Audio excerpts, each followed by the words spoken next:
Welcome to the Ask for Football Army Football Show. The Army Football Show is an insider's guide for cadets, old grads, and college football fans to follow the Army team throughout their season as they seek to beat Navy and claim the Commander-in-Chief's trophy. Ask for Football is brought to you by our sponsor, Jocelyn Bradley Real Estate. Whether you're buying, selling, or just exploring your options, Jocelyn Bradley is the expert you can trust to navigate the real estate market with ease. Visit jocelynbradley.com to learn more. And let's get started at the Ask for Football Army Football Show. All right, Army fans, we are going to spend the As for Football program talking about As for Lax. Very special episode. We have a Big Three lacrosse bracketologist on with us today. Very excited. Let's get into it. Patriot League regular season play is done. Army won their first outright title since 2010, securing the 1 seed and home field advantage. Boston is the 2 seed. Lafayette is the 3 seed. We have the number 4 seed is Lafayette, then Lehigh, then Colgate, and then Navy. So Navy's playing at Lafayette on Tuesday, and then Colgate is going to play at Lehigh on Tuesday. Depending on the winners of those games, Army will get the highest remaining seed or lowest. I always have a problem with the verbiage. The worst seed remaining is going to play Army, and the best seed remaining is going to play Boston. So effectively what that means is if Navy beats Lafayette, Army is going to play Navy. Otherwise, they're going to play the winner of Colgate and Lehigh. That'll be on Friday. Semifinals are Friday at Mikey Stadium. The whole semifinals and finals, the Final Four is all at Mikey. And then the finals are to follow on Sunday. I think 4 o'clock is Army's semifinal. Boston's is at 7, and then it's 11:30 a.m. on Sunday, May 4th. CBS Sports Network is the final. So let's start to get into this. Before we do, Dan, you want to take us through our commercial? I would love to take us through this commercial. If you have watched this show before, or even if you haven't, now is the time for you to learn that we have a sponsor here at As for Football, and it's Jocelyn Bradley. She is a realtor in the Fort Bragg area. She is a veteran who spent her Army career in logistics, where she discovered her passion for making a difference in people's lives. She has sold something like 500 houses in her short career as a realtor, which just tells you how awesome she is. And she is committed to helping her clients find their dream homes when they're in the area. And she just gives you exceptional service when she's working for you. Jocelyn has decided to support us here at As for Football, and that's how we stay in business. And she's the right person to help you get into your dreams. Even if you're not moving to the Fort Bragg, Fort Liberty, I don't even know what the name of that place is now, area, give Jocelyn a call. She has an extended network of veteran realtors, both realtors with experience and realtors that used to be in the Army, who can support you if you're looking to move somewhere in the country. As you know, the real estate market is chaotic. Now, especially it's chaotic with interest rates going all over the place. You want somebody who's going to be on your side. That's what we're trying to help you with. So go to askforfootball.com, find her little business card, click on it, get in touch with Jocelyn, and she will either help you herself if you're moving to Bragg, or she will help you find somebody that you can trust that's going to show you what you want wherever it is that you're moving. And that is it. Go ahead, James. Thanks, Dan. All right, let's get into it. So we're trying to answer effectively 2 questions today. The first is, Army's nationally ranked. Where do they stand going in to Selection Sunday, this upcoming Sunday? They're ranked number 4 right now in the polls, 4 or 5, depending on the poll. But what does that translate in terms of the committee and how that's going to look? The second question that we're going to cover, the second topic, is what does this sort of mean in the grand scheme of non-revenue generating sports, Olympic sports, as they call it, at service academies, Army in particular. So for the first one, we're going to have a little bit of a bracketology talk. We've brought in a special guest, Mark, from at Fieldy Sticks. Excuse me, at Fieldy Stick, if you want to find him on X. Mark, pleasure to have you. I don't think people know this, but This is what, season 3 or 4 of us going back like 4 times a week on Twitter. Yeah. We have a lot of behind the scenes chat about Army and where they stand. So definitely not our first time talking. And not just Army. I mean, The national college picture, sports, national picture, everything. I mean, I'll have you know, X has started to auto delete our conversation because when I go back to look for stuff, it's no longer there. Yeah. I guess that's an honor that it's been running for that long. Yeah.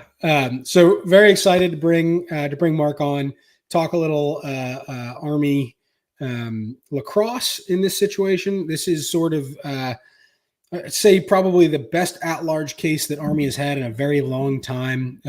If you just put 2021 aside, because it was the weird scheduling COVID year, the Ivy League didn't exist, the whole 9, right? So take 2021 out of it. This is on a normal year, very interesting year for Army, and it kind of comes at the pinnacle of all these changes to college sports and sort of a new dynamic in college lacrosse and non-revenue generating sports. So it's a conversation I'm very excited to have. There's been a lot of going back and forth on X, on social media about this and that. I want everyone to take a deep breath, and I want you to throw out what you think it should be. We're going to talk about where Army stands, based on the criteria that the committee will decide on this year. We'll get into the rest of it, but what I've seen happen is that lacrosse media, and I'm including Mark in this, what I've seen happen is that lacrosse media will make a positive statement about something, like, this is the case, here's how it is going to be. And then Army fans, and I'm not picking on Army fans here, this happens every time a mid-major gets left out of some tournament, they will take that as a normative claim of, well, they're saying that it should be like this. Well, the problem with the normative claim is a problem with the NCAA, not with the media, right? The media is covering the sport. The NCAA sets the damn rules. The media is just covering what the rules are, right? You wouldn't get pissed at the media if the referees called something the wrong way. Don't get pissed at the media because the rules are set up a certain way. If you have a problem with it, it's an RPI problem. The second thing that I'll sort of frame this discussion with is, if you have a problem with RPI, you're not alone. Lots of people do, but you can't just say RPI sucks and not offer a solution. There needs to be a better way of doing it. And before you jump in and just say, get the metrics out of it, I would highly advise against letting a group of people that are overrepresented by Big 3 conferences decide who the field is with no metrics. So you have to have a set of metrics. Before we move on to the actual criteria, I would like to say that I am happy to have that conversation about, should we be doing this differently? But I think that conversation needs to come after the season. Sure. Not right now. Yes, I agree with that. Because at the end of the day, the only way that you can evaluate should this be done differently is to look at the decisions that have actually been made. And despite, other Army fans that I would disagree with saying that Army should have made it in previous years, 2021 aside, I don't think you can make a case for that by any metric, unless you're just, pulling stuff out of a hat. Then Army should have made it. If you're going to have a metrics-based argument, this is the year where it really matters for Army. So we'll visit this again on Selection Sunday night, and we'll have that conversation then. But there's a lot of lacrosse to play between now and then. So let's look into the actual criteria that the committee is going to use this year. First and foremost, right? Automatic qualifiers, they get in. Full stop, right? You win your conference, you win your eligible conference, not the League of Independents that calls themselves the ACC. You win your qualified league, you get an automatic qualifier. Then, of everybody else, they're going to pick 8, right? They're going to pick 8 at-larges to join the field. Those 8 at-larges have to have a 500 record or better and have played at least 10 games against Division I opponents, and they have to be an eligible team. So transition teams like Lemoyne and Mercyhurst, not eligible. Okay, we have our field of eligible at-large teams. Let's talk about what they're going to use to select those 8 out of all of the eligible at-large teams. Eligibility and availability of student athletes for the NCAA championship. 1-loss record. Strength of schedule, which is defined as the average RPI of your top 10 opponents. Results of the RPI, so your actual RPI ranking. Your record against RPI, we call these buckets. So your record against teams ranked 1 to 5, 6 to 10, 11 to 15, 16 to 20, and 21 plus. So you sort of have 5 buckets, and we'll get more into that in a bit. You have your average RPI win and average RPI loss, which are sort of, in practicality, secondary metrics. Correct me if I'm wrong, Mark. Give me a little bit of leash. I would say that basically the 2 that matter are the wins against the RPI buckets and a team's own RPI. Those are by far the 2 most important. The 2 most important. Strength of schedule, average RPI win, average RPI loss. Those are secondary metrics. Also, and we'll get more into this, a secondary metric, head-to-head. Results versus common opponents, significant wins and losses. So wins against teams higher in the RPI, losses versus teams lower in the RPI, location of contest. So they're allowed to consider home and away. And then they don't call it the look or the feel or anything like that. They call it input from the regional advisory committee. So you have your selection committee, and then each region of lacrosse has its own advisory committee that can provide input to the committee. Generally, those things, they don't rely upon those things. I can think of one famous example when they needed the ACC to decide. The 3 top teams in the ACC all beat each other, and they needed to figure it out. And they basically went to the regional advisory committee to figure it out. But that's more of an at request type thing.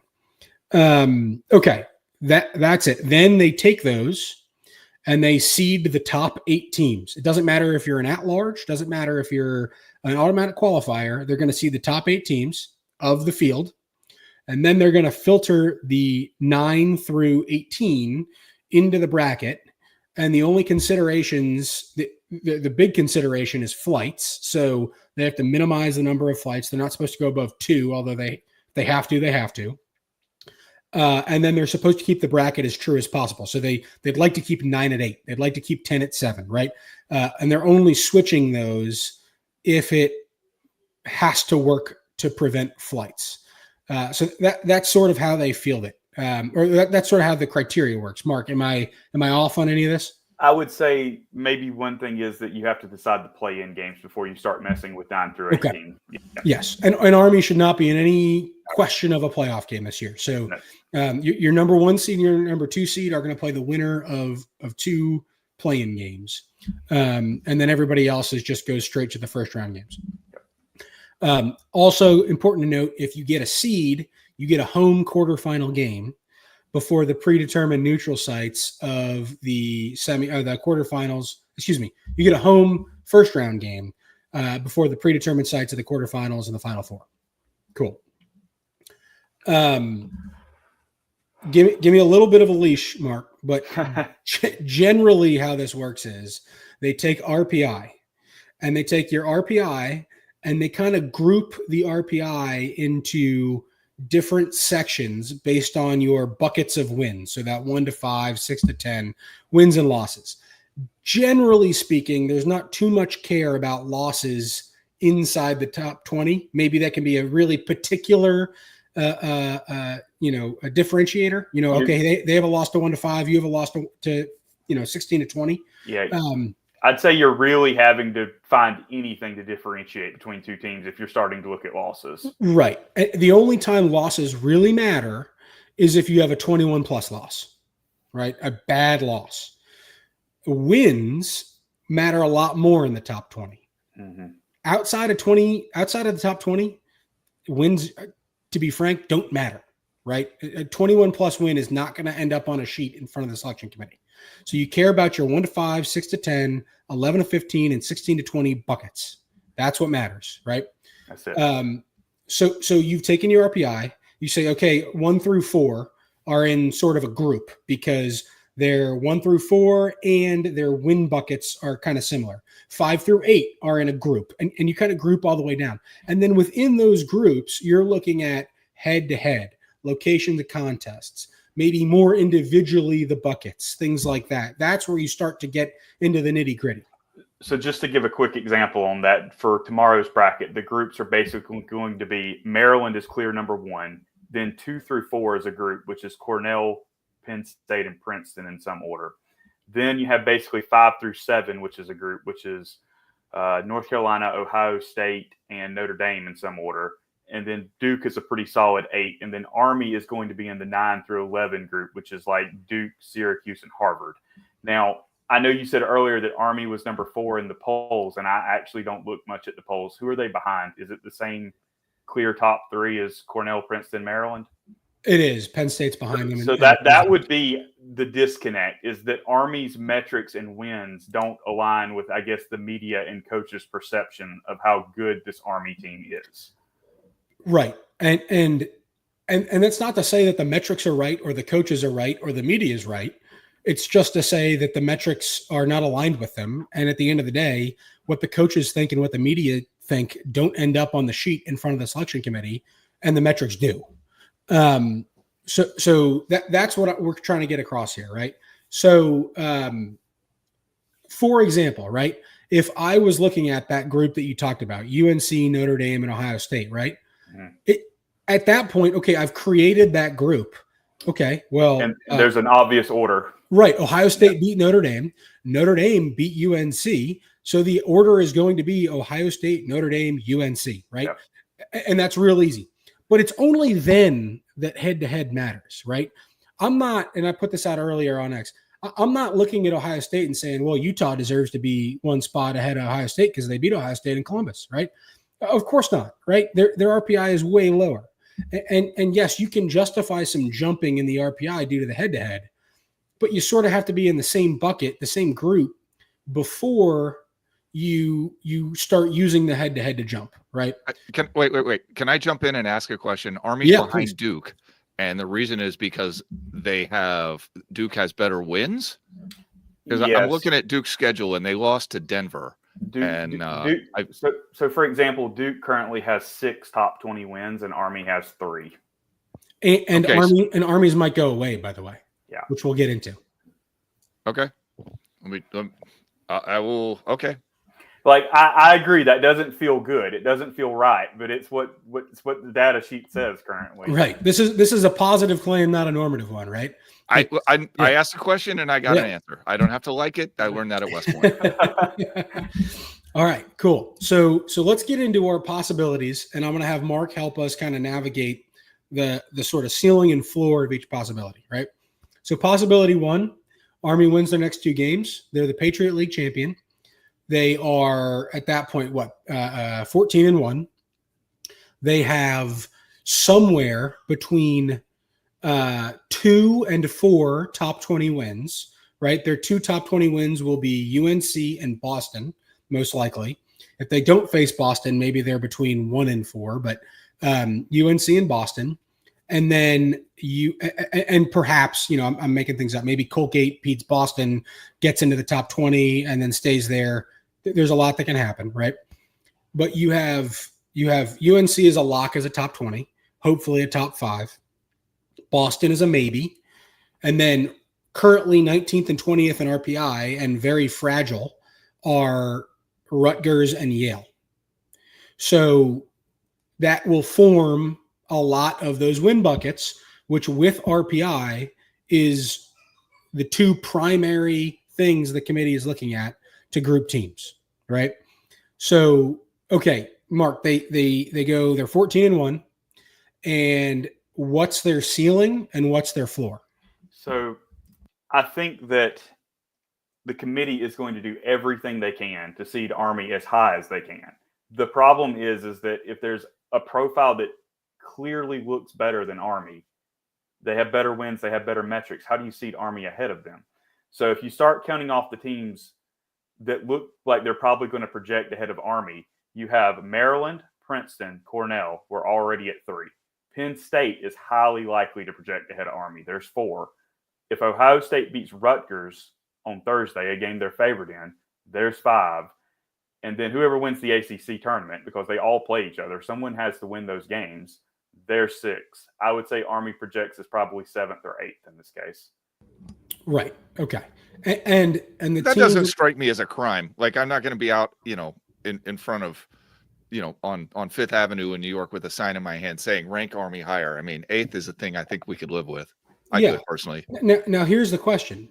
Here's the follow-on question. The committee, given its data, would not be extremely out of line to have Army at number 7 Syracuse in one of these situations, even if they win the Patriot League. Can you explain why that might be?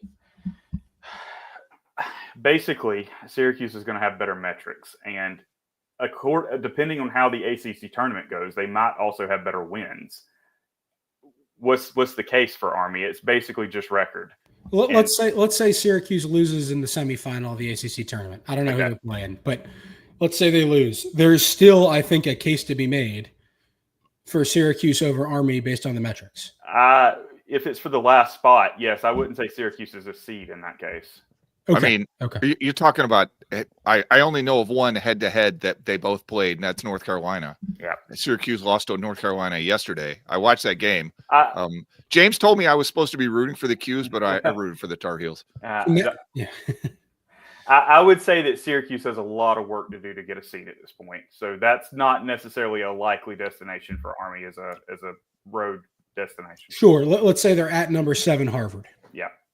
I mean, that's certainly within the realm of possibility. Harvard, knocks off, I don't know who their semifinal opponent is, but Princeton or Cornell. They knock off Princeton or Cornell and then lose to the other one in the final. Mm-hmm. Harvard is a 7 seed's very likely, and 14-1 Army could be playing at Harvard in a first round game. Absolutely. Look, I think my gut feeling is that if Army wins the Patriot League championship, you're probably getting a low seed. But if 8 teams put together clearly better profiles, I don't know what the selection committee can do, because they can't make a decision that's not backed by the data, because they have to defend it. Like if I were making the decision personally, and then you put me on national TV to defend the decision, and my whole reasoning is I think Army's better, I'm opening myself up to a ton of criticism by making that decision. I mean, Alabama says that every single year with 3 losses. So we've all heard that before. Well, Alabama lost to Michigan in the whatever the hell bowl it was this year, ReliaQuest. But I guess the point I'm trying to illustrate is, let's say there are 7 teams that are just clearly their resumes, their RPI is higher, their win buckets are higher. And then you have a group of 3 teams, Harvard, Syracuse, and Army, that are 8, 9, 10, right? Would it shock you to see Army at number 8 Harvard? Absolutely not. I mean, yeah, exactly. So I guess my point is, even if Army wins and there aren't 8 teams that are clearly better than Army, they still could be unseeded away in the first round. Can you repeat that, James? I was reading the comment on screen. Oh, you're good. Even if Army wins the Patriot League and there aren't 8 teams that are clearly resume metrics wise better than Army, they still might be on the road in the first round. Yeah. As a 14-1 team. Army does not control their own destiny for a seed.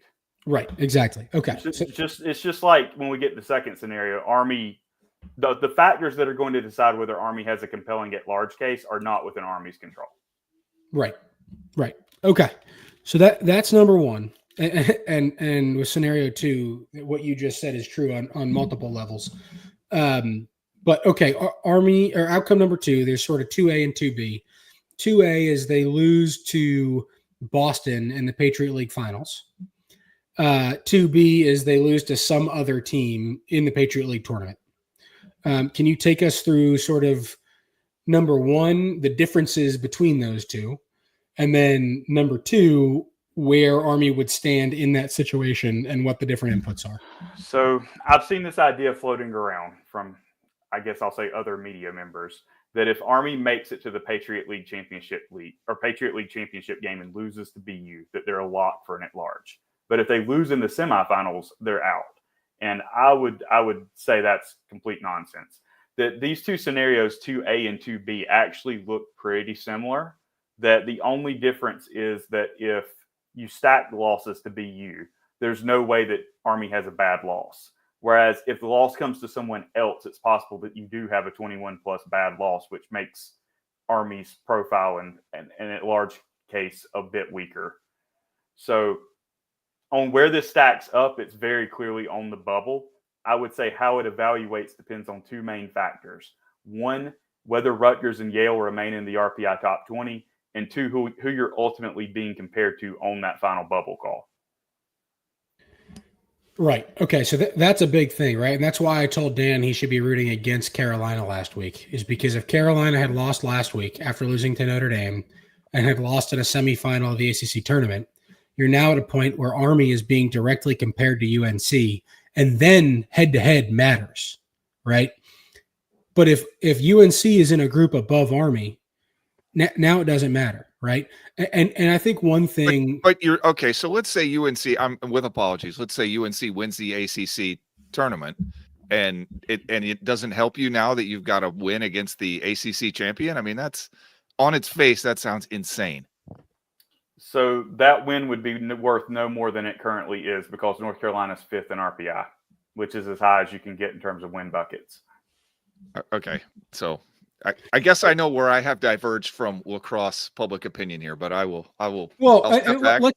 I said, I asked a question.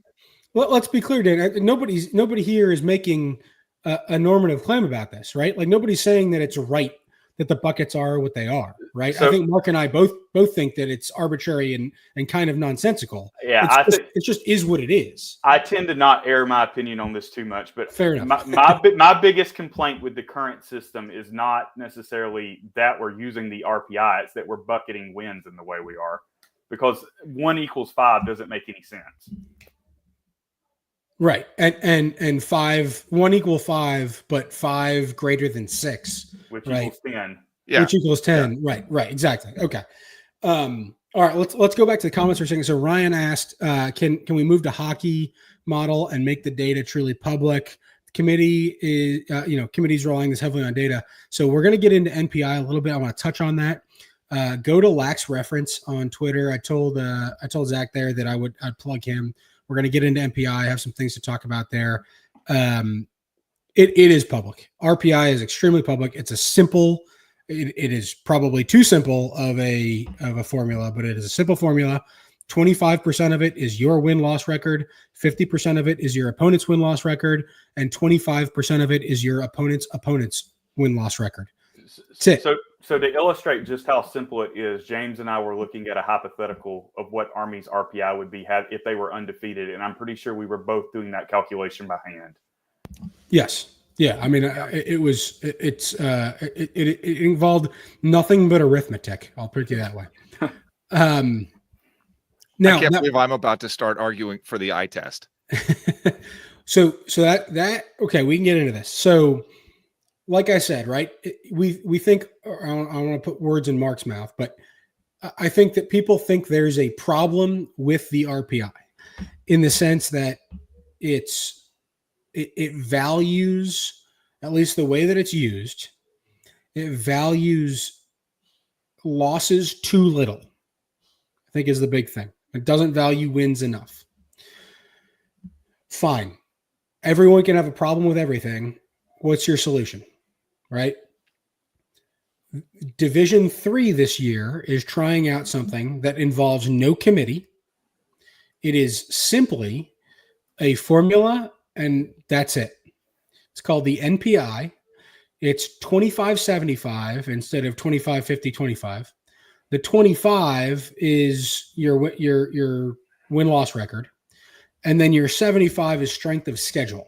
That's what they call it. But it's much more closely related to a strength of record, something that approximates how an average team would do against your opponents. And it doesn't allow losses to help you, which RPI certainly does. And it only accounts for your 7 best wins, which, while arbitrary, doesn't punish Army for playing Mercer, right? Or having to play Holy Cross in their conference. So that's important. I do think that there is something to the fact that the Power Three conferences can schedule as they like, and they will schedule in a way that will help them when the NPI come. If the NPI were to come around, as they do now with the RPI, and as they should. But at least the formula, I think, is more of a just formula. It's something that values wins. It provides bonuses for what they call quality wins. So for Army, that would be things like if they were to beat Boston, Rutgers, UNC. I think Yale would have even counted this year. And David mentions nothing about regarding scores. A 1-goal game is different than being ahead by so much. No, the NCAA by rule has always disallowed score differential in its metrics. In fact, if you think back to the BCS in football, all of these computer metrics, which accounted for 1/3 of the BCS standings, were specifically prohibited from using score differential in their metrics. And many of them, including Sagarin, one of the most famous, would publish its actuals and then its BCSs because they were so different, because they weren't allowed to use score differential. Conferences can use them in tiebreakers, but the NCAA by practice never does. One presumes that's to keep Army from running up the score on Mercer. Correct. 77. Okay. So one other thing I want to say that is not considered is timing of games, and that is possibly going to be relevant in one of your bubble comparisons, which is against Syracuse. That if Syracuse is on the bubble, they've lost 4 in a row, but the committee isn't supposed to consider that. Right. Just like when Notre Dame won 6 in a row in 2022, they got left out because there were teams in a group and head-to-heads mattered, right? Okay. So, and so did win buckets. Okay. So there's that. Now, I will say there is something in NPI. It's not being practiced in D3 this year. However, the function exists in the formula if they wish to use it for a differential between overtime games and non-overtime games, or overtime wins and losses versus non-over. That I'm okay with, because nobody's trying to win in overtime versus trying to win by 1 goal. And like in football, like I don't care if you win by 8 in overtime, or in basketball, I don't care if you win by 20 in overtime. Winning by 20 in overtime is effectively a 0.5 point win in my book, right? I'd rather win by 1 in regulation. I'm going to make a quick aside here, but college football overtime drives me insane. I would rather them just add 1 onto the winning score than have these insane scores. Right. Exactly. Right. Or it makes the betting crazy too. Yeah. That's a fair point. I thought they had it perfect before they changed it, but what are you going to do? Yeah. I would say I think like in an overtime in hockey, right? You could win a shootout, 3-0. The score, they add 1 to your score, right? So that I'm actually okay with, but yes, it's to prevent the running up of scores. Okay, so Army loses a game. What are the things? Can you talk a little bit about the cut line, Mark, at the 2021? So for those of us, quote, in the know, the last weekend of the season, probably the most important thing to watch is the RPI 2021 cut line, because anything 20 and above counts as a quality win for these teams, and anything below is just another game.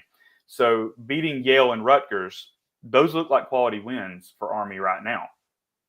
There's a possibility they look just like beating Mercer at the end because they're in the 21-76 bucket, which is nothing basically.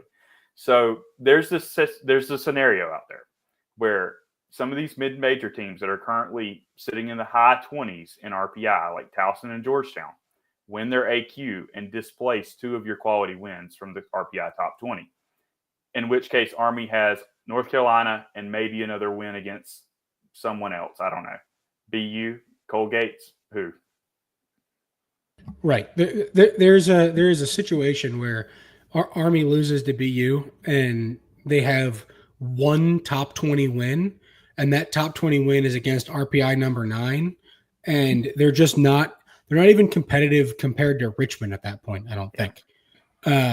I honestly don't know if they would be competitive compared to Michigan for the first team out. Right. Yeah. I think the big lesson here before we move on to the second question here, the big lesson here is that even though one loss record is the first thing listed on the selection criteria, it's the last thing that's considered. All right. It's RPI and RPI buckets. And then from there, it's head to head and location of contests, maybe some other marginal things. Ryan comments, I don't remember this having as many issues with this before the ACC lost its AQ when Maryland went to the Big Ten and John Hopkins went to the. We're going to talk about the greater picture over not just men's lacrosse, but all of Army sports here soon, because I do want to bring that up. But in terms of solving problems, we have a guy named Craig Oxane, and Dan's going to tell you about how he can solve your problems. Oh, you got me writing you a note in the back office there. Friends, this show is sponsored by Craig Oxane, and he is the area sales manager and mortgage broker at the Money Store. As you know, I hope, Craig is a member of the West Point class of 1994, licensed to lend in all 50 states. He is one of the most successful VA lenders in the entire country. He's going to offer you super competitive rates, do the best he can to give you the best deal that he possibly can.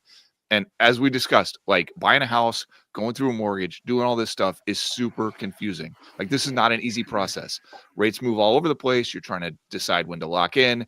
It is not the time to deal with somebody who just wants to make a buck off you. You want to deal with somebody who actually cares. You can call on the phone, who's not some random call center, some big box bank, mindless website, AI from China, who knows what. That's not what you want, right? And friends, as we said, this is how the West Point Network functions. Craig is helping us stay in business here at As for Football. We're trying to help you get the best deal on a mortgage that we can by introducing you to the man that you need to meet. And as we've said many times, Craig does not charge lending fees for veterans. It's a huge savings, like $1,300. $1,300. Get that money. So let me ask you, Fieldy Stick, I'm sorry, I don't remember what your first name was. Mark, have you bought a house before? I have not. I built my own house, so I have never purchased one on the open market. Okay. All right. Fair enough. Does it seem like an easy process from the outside? It does not. I have dealt with that on the seller side, and it is a very difficult process that you want someone knowledgeable to walk you through it. It's a nightmare. So anyway, Craig's link is on our website. He's got a little business card there. Click on it, answer a couple questions. Be talking to him in a little while. I'm telling you, save yourself some time and heartache. Go with somebody you can trust. James, thank you. Hey, before we get to the question number 2, Dan, I know you got a couple of questions. Are there any that are more relevant to the first question rather than the second? I guess we can stay a little bit more on lacrosse before we sort of start talking about some of this other stuff. So when I watch lacrosse, and I am a complete outsider. I am a college swimmer, right? I'm a college swimmer who writes about football as I enjoy sports, right? And I watch lacrosse, and it seems to me like the expectation is that you grew up with a lacrosse stick in your hand. And when they say, so-and-so is going to do this and that, and you're just supposed to know what they're talking about. Like, how do you feel about that? Do you want lacrosse to be a spectator sport? Are we looking for casual fans of lacrosse? So I grew up in Georgia. Okay, I'm also a complete outsider in a way. I got into lacrosse by watching it on TV about 15 or 20 years ago. It took me probably a decade to really pick up everything to the level that I'm on now, I'd say. Do I want this to be a big spectator sport? I'm very conflicted about that. I would love to see more schools add lacrosse. I would love to see it become more national. Okay. What I don't want it to see is it become college football, college basketball. Yeah. So we were talking about this, and James called lacrosse a non-revenue sport. And before we even start with this, I sort of wanted to argue with the premise.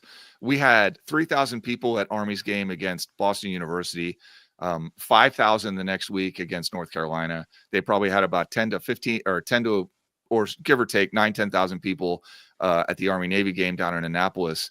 Like, that does not necessarily strike me as a non-revenue sport. I mean, is that a fair assessment? Is this a non-revenue sport? So the one game that I went to this year was at Georgia Tech, where I went to school. I went to Maryland versus Notre Dame, and there were about 10,000 people there. Yeah. Okay. I would say that it is a revenue sport at a very small subset of schools. That you're talking Army, Syracuse, Hopkins, Virginia, Maryland, like the traditional powers, Loyola. Sure. I don't know if Army's a traditional power. I think we're more of an emerging power, but okay. You are a very historic power if we want to go way back in the day. I would say that small subset. We got like what, 8 Wingate trophies? I mean, come on now. And beyond that, I would say it's a non-revenue sport still. Okay. So Michigan has lacrosse now. Ohio State has lacrosse. Clemson recently started a team. Yeah. They started a women's team. Women's team. Okay. So are you concerned that Texas will start a lacrosse team? And I mean, they'll put out 20 Olympians in a year in non-revenue sports. So I don't know what the rating of this podcast is, so I'll keep my language PG-13. It scares the crap out of me. Okay. Okay. It seems to me like they've built a system that really favors the good old boys. And I don't like football does the same thing. I'm not defending anybody, but it strikes me that if you're Syracuse or the ACC in general, you want a system that is fair, because if Michigan and Ohio State and Clemson get serious about spending on the sport, you're in a little trouble maybe. So to give my personal perspective on that, because I'm a Johns Hopkins fan, I wonder very much what Hopkins' future in the Big Ten looks like. Okay. So, I mean, you're competing against a bunch of schools that play FBS football. Yeah. And you're a tiny private school. Yeah. I'll leave it alone. But as we've been talking about this, it strikes me that you want to leave if you're the powers of lacrosse right now, you want to leave something for quality play from underdogs, because that could be you very soon. Dan, not Notre Dame, but like the rest of us. Can I push back on that for just a second? Sure. What do you think is unfair about the current system? Because I hear you. I just want to hear from what perspective is, because it feels wrong to me too. But the data is the data. That's the. I guess what I would say is that if you're an up and coming school, you're a smaller school. Let's say you're Denver, right? You're going to have a hard time making your case. Maybe it's not technically impossible, but I think we've shown it's difficult on this show. I mean, Army had they scheduled Rutgers and Yale and North Carolina, and through no fault of their own, the traditional powers that they put on their schedule maybe didn't perform to standard, except North Carolina. I mean, what else can they do? Here's the way to. I think the best way to describe the unjust situation here, right? Yeah, I just justice is maybe not the right word. I mean, here's the way to describe it, right? If you put Army in the Ivy League year in and year out, they are making the tournament way more than they do, even if they're picking up extra losses.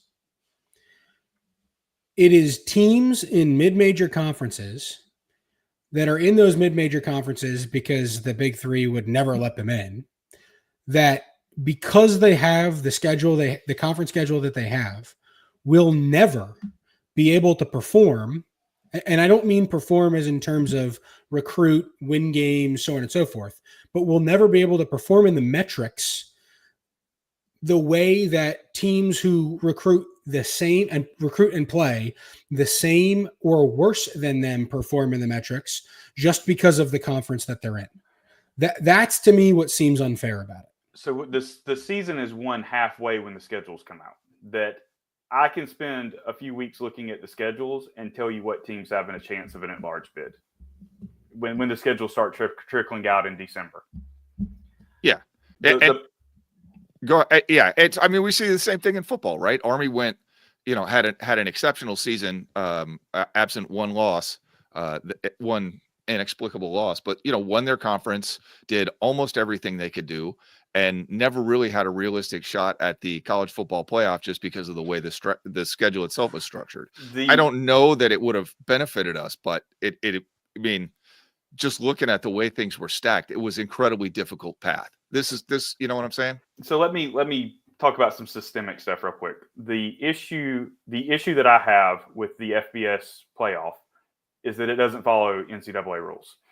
That you should have 9 AQs. It should look just like lacrosse. It should be a 7-team playoff. That lacrosse has AQs is a good thing. It lets these smaller conferences have access.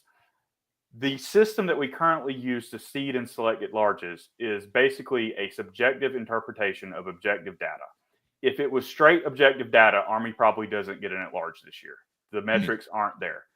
I think that this is probably more fair to Army than the alternative, is my opinion. Interesting. Okay. All right, James, I'm done here. Yeah, sweet. I mean, that's a good conversation. Right? Like what is unfair about it? And then once we've determined what's unfair about it, okay, what is the formula? And I really do think I'm coming around. I used to not like MPI because I thought the problem was just simply power imbalance, which is still a problem. But I'm coming around on MPI because it values a lot of the right things, and it also punishes a lot of the right things. So losses can't help you. I get 7 is arbitrary, but it doesn't punish you for a win against Mercer like Army this year, right? Anyway, let's move on to the greater conversation, right? Army is in this weird spot now where, going forward, Michigan and Ohio State, are they spending some money on lacrosse? Sure. If they have lots of extra dollars to spend on men's sports, that money at Ohio State is going to fund their $20 million football program so they can win national championships, right? Army's in this weird spot where they can offer something that's not monetary, similar to an Ivy League, where they can get competitive rosters on the national stage in the non-revenue generating sports. The problem is that Army and Navy are like that. The rest of the Patriot League is not, right? Lafayette had probably had the best year Lafayette has ever had, at least in the NCAA era. And best guess, 3 of their players are going to be on Ivy League rosters next year because you'd rather have a degree from Dartmouth than from Lafayette, right? So year in and year out, Army's not going to have those number 2 and number 3 teams in the Patriot League that are ranked, 13th and 17th in the RPI like the Ivy League will. So the conversation becomes, okay, how does Army put themselves in a situation where they're competitive on the national stage when maybe their conference mates are not? I don't know what the answer to that one is, because James and I have been having a running conversation about how we ended up where we are, that things feel like they've changed over the last decade. And the question is, what changed? And I think what changed is the bottom half of the Big Ten and the Ivy League invested and improved. Is the Patriot League incapable of investing even a little bit? Like, you don't have to match Rutgers and Ohio State. But if a bottom tier Patriot League team like Holy Cross can go from 50th in RPI to 30th in RPI, that's going to help Army's metrics. I just don't know if the Patriot League is willing and able to match that. Or even I don't think it's a willing problem. I think it's an able problem. Like, if Holy Cross invested all that money in lacrosse, their roster would be turned over next year and they'd be back down to 50th. So it becomes a question of, like, greater than academics at that point, right? Or excuse me, greater than athletics at that point. What's good for the academics? Is it worth it to spend all this money to build a roster to be the number 30 RPI in the country and miss the tournament? But I got to the Patriot League semifinal this year, but my roster is gone and they're all playing for Dartmouth and Brown now. And I don't know if any of us have the answer to what needs to happen in that regard, because those are extremely high-level discussions about the future of college athletics as a whole. Right. Yeah, that's fair. And a lot of that question was sort of, I don't want to say directed at Dan, but directed towards the no. I appreciate it. I mean, it's directed towards he the didn't Army have me community. on here. Yeah. It's directed to sort of the Army fandom of, like, okay, well, this is what's going on, right? Army has something to offer. Navy has something to offer. The rest of the Patriot League does not. Yeah. I would push back against that. I have a good friend whose kid was pretty highly recruited to Holy Cross, and I know what they pitched him, and I think that grad network is maybe a little stronger, at least in the Northeast, than you would realize living down south. I know what they would say, which is that they are a good school, that they'll give you real scholarship plus some NIL, and if you go to an Ivy League school, that's also a good school, but it's people take shots at them all the time, and you don't get a scholarship, and you just get your NIL, and that works more often than you would think, but more often in football. I think the proof is in the recruiting though. Like, sure, Army just flipped a 5-star defenseman from Duke, right? Loyola ain't doing that, right? Loyola is probably the only other team in the Patriot League besides Army and Navy that's consistently getting a 5-star recruit here and there. Lehigh once in a blue moon, that Colgate every once in a while, maybe. But Army and Navy are recruiting and performing at levels that are well above the Patriot League in lacrosse. And I just can't. I mean, Loyola has in previous years, right? They have a national championship to 2012 in a different conference, but it's a problem that I think that has to be solved on a service academy level. Air Force is different, right? Air Force doesn't really have they're competing in the schools that happen to be near them because there's not a lot of schools in the middle of nowhere. But Army and Navy, this is a problem they actually have to solve. And I sort of want to introduce that as a question going forward, because this sort of thing where Army is getting, potentially left out of an NCAA tournament despite going 13-2, right? That won't be an uncommon thing. Well, I mean, if what you're saying is being outside the top 3 conferences means that it's like navigating a minefield or a maze within a minefield to get into the NCAA tournament, then yeah, by definition, it's going to be uncommon. You're going to really struggle to make those non-AQ years. The difference is that those teams in those 3 conferences have so many more opportunities against top 20 teams than are available to Army. Yep, right. That's true. I mean, in 2019, Navy had 4 losses or something like that, and got an at-large bid because teams didn't schedule the same way, right? It was a different world. So it's just something to keep in mind. The landscape has shifted significantly. It's a question worth investigating for sure.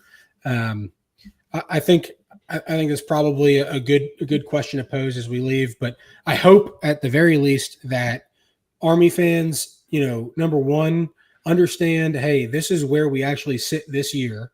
So don't be surprised that the number 3 team in the country is not getting a seed or something like that. Number 2, attack this the right way. If you have a problem with something, attack it in a way that is productive, and don't go after people on X because they're trying to predict something that they have nothing to do with. And then it's much more effective to pick it in person outside their house. Right. and then number 3, offer a better solution, right? If you have everyone can have a problem, but not everyone's got a better plan. So just sort of attack it smartly. That's about all I got. Mark, thank you for coming on. I really appreciate you staying long. Absolutely. Thanks for having me on. My parting thoughts here. Bottom line, if you guys win the AQ, I think you're a seed. It's going to be a low seed. CBS said on the air 3 or 4. I don't think that's realistic. Don't set those expectations. You're going to be disappointed. If you don't win the Patriot League, it's a bubble case. How compelling of a bubble case depends on factors outside of Army's control. Keep an eye on the RPI, but don't count on getting in. It's marginal. Absolutely. It's going to be fine margins either way. All right. I think that's it. Beat Navy. Beat them. Thanks for listening to this week's Ask for Football Army Football Show. We hope you enjoyed our deep dive into Army football. Remember, whether you're cheering in the stands or following along from home, get all your updates on the Army football team at AskForFootball.com. And as a special thanks, we would like to thank our sponsor, Jocelyn Bradley Real Estate. If you're looking to buy or sell a home, Jocelyn Bradley is the expert you need. Visit JocelynBradley.com for all your real estate needs. Don't forget, subscribe, leave us a review, and follow us on social media for all the latest updates. Until next time, go Army! beat Navy.